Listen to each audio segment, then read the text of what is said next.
Yes कल ईद है time ते वेखा एक बारी पुत्र सो जा जे सुबह उनसे टाइम है। अच्छा अच्छा अम्मी जी हाँ अम्मी जी टाइम होया। हाँ पुत्र 1 मिनट हो गया।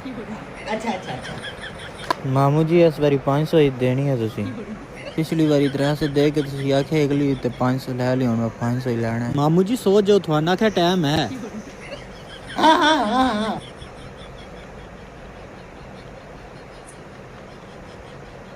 अम्मी जी सूरज क्यों नहीं निकल रहा। और निकल जाएगा तेना क्या सो जा।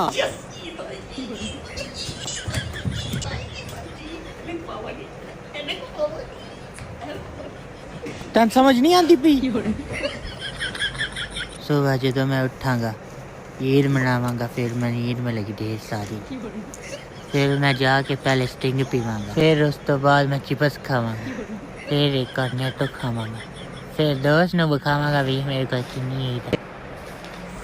आतिफ पुत्र जल्दी जी अम्मी जी मैं साबुन ते तौलिया दो मैं नहाना चाहती हूँ।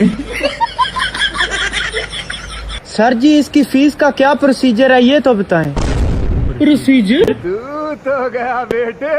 यार वाशरूम जाने का की प्रोसीजर है। ओए तो बड़ा आसान प्रोसीजर है। पता की करना होंगे जाके कुंडी खोलनी है वाशरूम करना फिर आना है कुंडी बंद करनी है आ जाना सिंपल प्रोसीजर बस है ना सारा प्रोसीजर है। तो और की यार अते मेरे छोर पैदा होया ओदा मैं नाम की रखा। यार आजकल ना मार्केट विच प्रोसीजर नाम बड़ा चलदा पे। अच्छा वो प्रोसीजर नाम रख यकीन कर बड़ा टैट लग दे प्रोसीजर। वाह इसकी फीस का क्या प्रोसीजर है। यार बारिश हो रही है कितना अच्छा मौसम है। यार आतिफ बारिश का की प्रोसीजर है। यार बारिश का प्रोसीजर है हुंदा जेड़ा पानी नहीं हुंदा जेड़ा समुद्रां विच हुंदा ਉਹ ਬੁਰਖਾਰਾਤ ਬਣ ਕੇ ਨਾ ਉੱਤੇ ਜਾਂਦਾ ਫਿਰ ਉਹੀ ਪਾਣੀ ਜਿਹੜਾ ਨਹੀਂ ਥੱਲੇ ਆਂਦਾ ਇਹ ਪ੍ਰੋਸੀਜਰ ਹੈ। अच्छा बारिश सारी ਦਾ ਇਹ प्रोसीजर ਇਹ ਪ੍ਰੋਸੀਜਰ ਹੈ ਸਾਰਾ ਪ੍ਰੋਸੀਜਰ ਇਹ ਹੈ। ਉਹ ਆ ਗਈ ਓਏ ਅਸੀਂ ਹੁਣੀ ਨਾਦਰਾ ਦਫ਼ਤਰ ਤੋਂ ਆਏ ਆ ਤੇ ਤੇਰਾ ਨਾਮ ਜਿਹੜਾ ਨਾ ਆਈਡੀ ਕਾਰਡ ਤੇ ਠੀਕ ਕਰ ਦਿੱਤਾ। ਕਿਉਂ ਮੇਰੇ ਆਈਡੀ ਕਾਰਡ ਨੇ ਕੀ ਹੋਇਆ। ਯਾਰਾ ਤੇਰੇ ਨਾਮ ਤੇ ਸਪੈਲਿੰਗ ਖਰਾਬ ਆਣਾ ਪ੍ਰੋਸੀਜਰ ਲਿਖ ਦਿੱਤਾ ਹੈ। हाँ ते और के वल्द काइंडली ਵਾਲਦਾ ਐਕਚੁਅਲੀ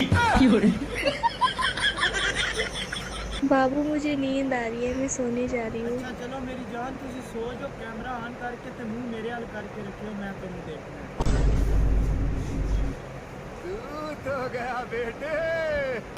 ओ यार मुंह मेरे हल करके बैठना यार मैं तेन वेखना। ओ हाँ हाँ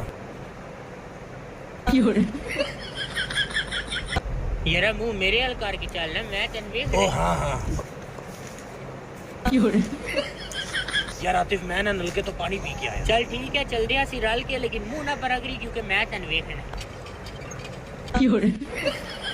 यार आया कि कीता दोनों नु कटिया बांध दिता एक नु ਇੱਥੇ बांध एक नु ਉੱਥੇ बांध। और नहीं ना उदा मुंह उदे हल कीता क्योंकि उन्ने उन्नु देखना।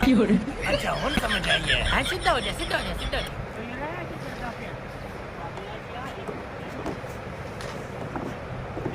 ठीक है इन दोनों का मुंह ऐसा है ना इन दोनों की जरूर देख।